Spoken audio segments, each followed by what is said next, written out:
नमस्ते बच्चों, आप सभी का स्वागत है। आज हम पाठ 14 इसके प्रश्नोत्तर देखेंगे। हमारा पाठ खत्म हो गया था। चलिए देखते हैं प्रश्नोत्तर। पहला प्रश्न है बच्चों, पहले का अ, बताओ मेरी जोड़ी किसके साथ। समूह अ में दिए हैं, समूह अ में जो ऑप्शन दिए हैं और समूह ब में दिए हैं, फिर बीच में आपको उत्तर लिखना है। तो पहला क्या है, अ स्वस्थ मनुष्य के शरीर का तापमान। ब समूह में से सिलेक्ट करके आपको लिखना है, कितना है 98.6 डिग्री फ़ारेनहाइट। दूसरा है पानी का क्वथनांक, कितना है 212 डिग्री फ़ारेनहाइट। कमरे का तापमान 296 केल्विन और पानी का हिमांक 0 अंश सेल्सियस। अब पहले का ब है, कौन सत्य कहता है। तो इसमें पहला है, इसमें आपको सत्य असत्य लिखना है सामने उसकी, है ना। तो पदार्थ का तापमान जूल में मापते हैं, तो तापमान जूल में नापा जाता है क्या, नहीं, इसलिए आगे क्या लिखेंगे उत्तर में, असत्य। पदार्थ का तापमान सही करके अगर लिखना होगा तो क्या करेंगे, पदार्थ का तापमान अंश सेल्सियस या फ़ारेनहाइट, अंश फ़ारेनहाइट या केल्विन में नापते हैं। दूसरा है ऊष्मा, यह गर्म वस्तु से ठंडी वस्तु की ओर प्रवाहित होती है, क्या है, सत्य। उसके आगे लिख देंगे सत्य। तीसरा है ऊष्मा की इकाई जूल है, ये भी कथन क्या है, सत्य, तो उसके आगे सत्य लिखेंगे। अगला है ऊष्मा देने पर पदार्थ में आकुंचन होता है। ऊष्मा देने पर क्या होता है, प्रसरण होता है, इसलिए वो क्या होगा, असत्य। तो आप आंसर में क्या लिखेंगे, असत्य, और ऊष्मा देने पर वस्तु में प्रसरण होता है। इसके बाद अगला है ठोस के परमाणु स्वतंत्र होते हैं, ये भी कथन क्या है, असत्य। ठोस के परमाणु, इनके बीच परस्पर आकर्षण बल होता है, आकर्षण बल द्वारा बंधे हुए रहते हैं। अगला है गर्म पदार्थ के परमाणुओं की औसत गतिज ऊर्जा ठंडे पदार्थ के परमाणुओं की औसत गतिज ऊर्जा की अपेक्षा कम होती है, ये कथन क्या है, ये भी असत्य है, क्योंकि गर्म पदार्थ के परमाणुओं की औसत गतिज ऊर्जा ठंडे पदार्थ के परमाणुओं के औसत गतिज ऊर्जा की अपेक्षा अधिक होती है। कम होती है की जगह क्या होती है, अधिक होती है। प्रश्न नंबर 2 है, निशिगंधा ने चाय बनाने के लिए चाय के सभी घटक डालकर बर्तन और चूल्हे पर रखा। शिवानी ने उसी प्रकार का बर्तन गैस पर रखा। किसकी चाय शीघ्र बनेगी और क्यों। तो शिवानी की चाय शीघ्र बनेगी, क्योंकि निश्चित समय में गैस से बर्तन को मिलने वाली ऊष्मा उसी कालावधि में सौर चूल्हे से बर्तन को मिलने वाली ऊष्मा की अपेक्षा बहुत अधिक होती है, इसलिए शिवानी की चाय शीघ्र बनेगी। प्रश्न नंबर 3 है बच्चों, संक्षिप्त में उत्तर लिखो। अ है तीसरे का, चिकित्सकीय तापमापी का संक्षेप में वर्णन करो और इसमें प्रयोगशाला में उपयोगी तापमापी में क्या अंतर है। तो यहाँ पर आपको चिकित्सकीय तापमापी या ज्वर मापी, इसकी रचना दी हुई है, चित्र भी दिया हुआ है। इस उत्तर को आप देखकर लिखेंगे, ये हमने पाठ पढ़ते समय समझा था। ऊष्मा, अगला है ऊष्मा और तापमान में क्या अंतर है, उनकी इकाई लिखो। इसका उत्तर भी आपको दिया हुआ है, इसको आप बीच में लाइन खींचकर भी लिख सकते हैं आंसर को। और लास्ट में जो है इसकी इकाइयाँ दी हुई है। ऊष्मा की इकाई कैलोरी, किलो कैलोरी होती है, और जूल में भी इसको व्यक्त किया जाता है। और तापमान की इकाई अंश सेल्सियस, अंश फ़ारेनहाइट और केल्विन इकाई होती है। अगला प्रश्न है, कैलोरी मापी की रचना आकृति के साथ स्पष्ट करो। तो यहाँ पर आपको आकृति दी है और कैलोरी मापी की रचना मैंने आपको पहले बताई थी ये किताब का ही आंसर है, इसको देख के आप लिख लेंगे। अगला है, रेल की पटरी में कुछ निश्चित दूरी पर दरार क्यों रखी जाती है, यह स्पष्ट करो। ये आपको मैंने पढ़ाते समय समझाया ही था, चित्र भी दिखाया था कि तापमान बढ़ने पर क्या होता है, पटरियों की लंबाई बढ़ती है। इस कारण जो है एक्सीडेंट ना हो, इसके लिए पटरियों के बीच में थोड़ी जगह रखी जाती है। इसके बाद अगला है, द्रव एवं गैस का प्रसरणांक क्या है, यह सूत्र द्वारा स्पष्ट करो। तो द्रव का प्रसरणांक भी हमने पढ़ा था और गैस का प्रसरणांक, इसको आप देखकर लिख लेंगे।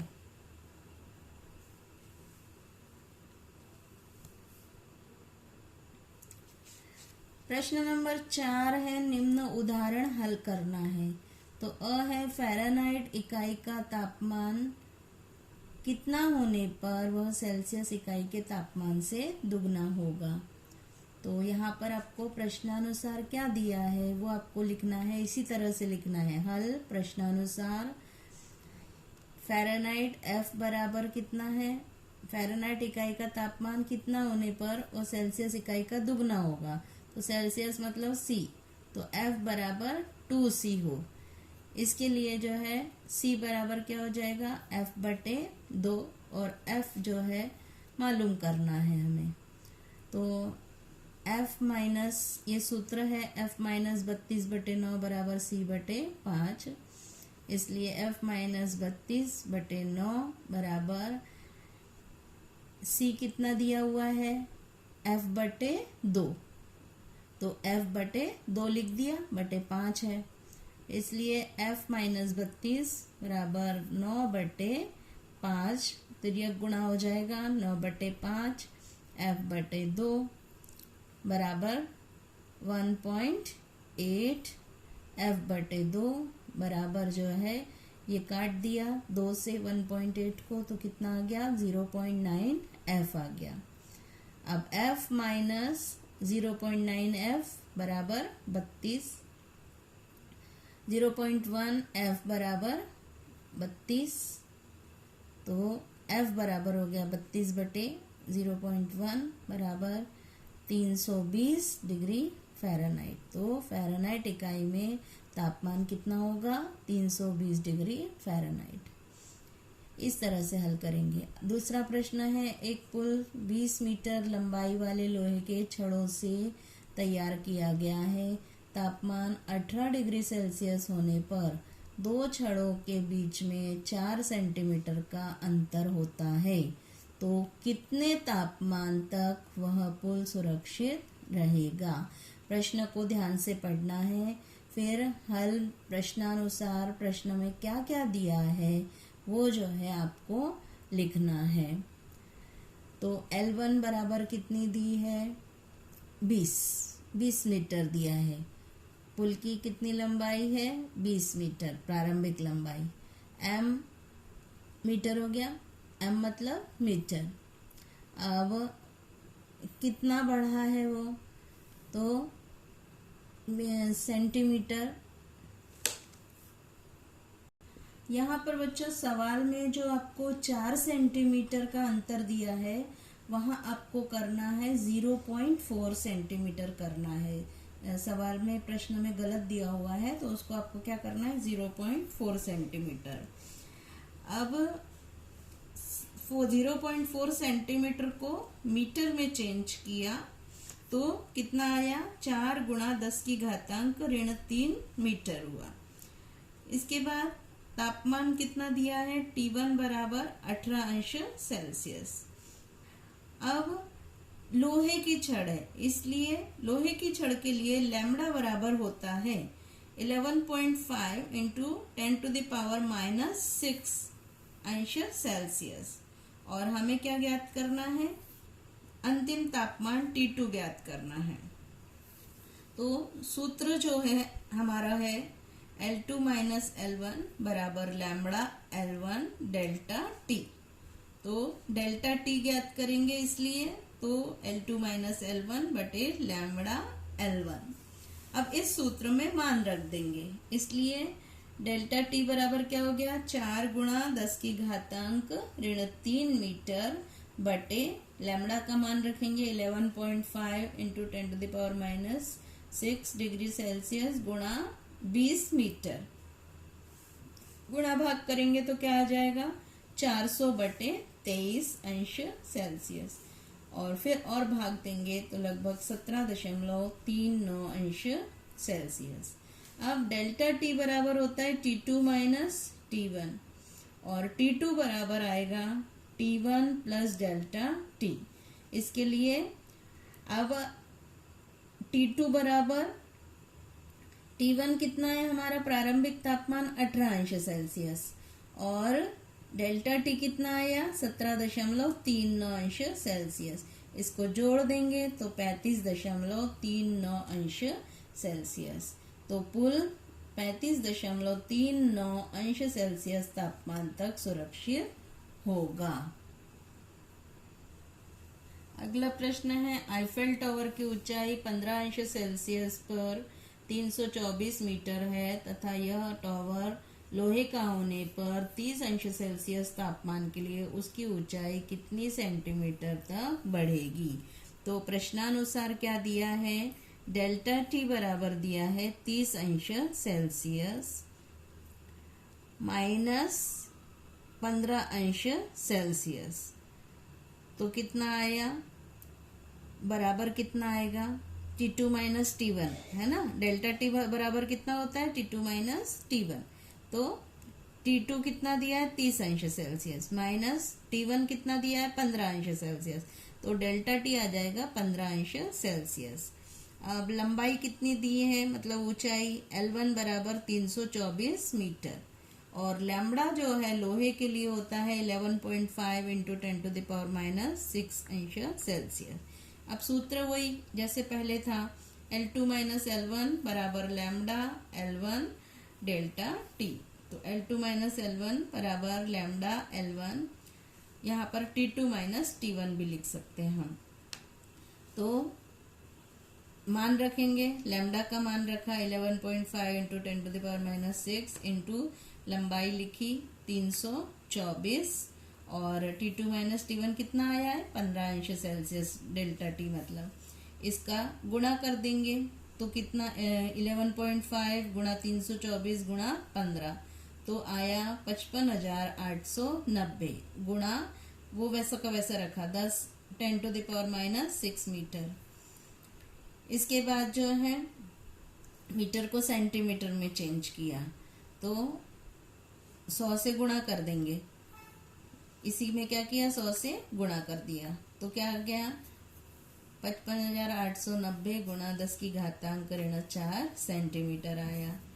फिर दशमलव लगा दिए, चार संख्या के बाद 0 9 8 5, 4 संख्या के बाद दशमलव लगाया तो आया 5.589 सेंटीमीटर। तो उत्तर कितना आ गया, लगभग इसको 5.58 8 है आगे, इसलिए हम इसको क्या बोल सकते हैं 6 लिख सकते हैं, तो लगभग 5.6 सेंटीमीटर। इसलिए उत्तर क्या आ गया, आईफेल टावर की ऊंचाई लगभग 5.6 सेंटीमीटर तक बढ़ेगी। अगला प्रश्न है बच्चा, अ और ब पदार्थ की, प्रश्न ध्यान से पढ़ना है, अ और ब पदार्थ की विशिष्ट ऊष्मा क्रमशः C और 2C है। ठीक है, अ की विशिष्ट ऊष्मा कितनी है C, और ब की विशिष्ट ऊष्मा 2C है। अ को Q और ब को 4Q ऊष्मा देने पर तापमान में समान परिवर्तन होता है। यदि अ का द्रव्यमान m हो तो ब का द्रव्यमान हमें ज्ञात करना है। तो अब प्रश्नानुसार क्या क्या दिया है वो हम लिख लेंगे। प्रश्नानुसार C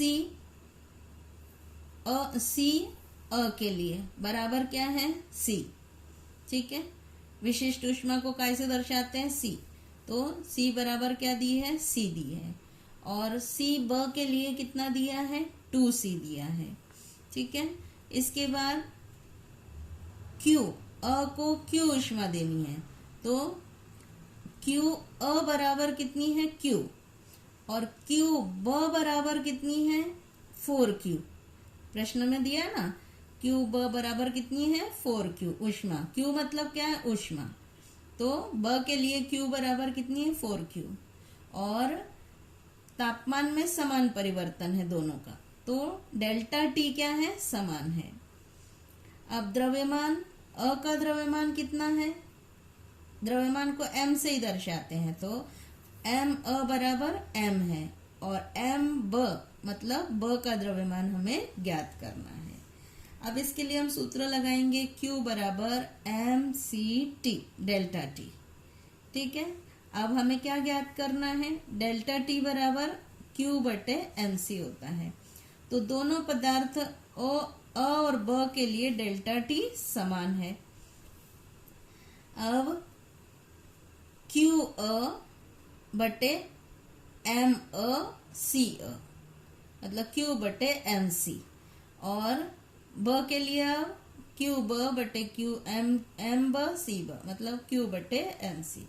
ठीक है, ये दोनों क्या है बराबर है, तो अब क्यू बटे एम सी बराबर ब के लिए क्यू कितना है 4Q है, फिर m और c कितना है ब के लिए 2C है, तो मान रख दिया यहाँ, इसलिए क्या हो जाएगा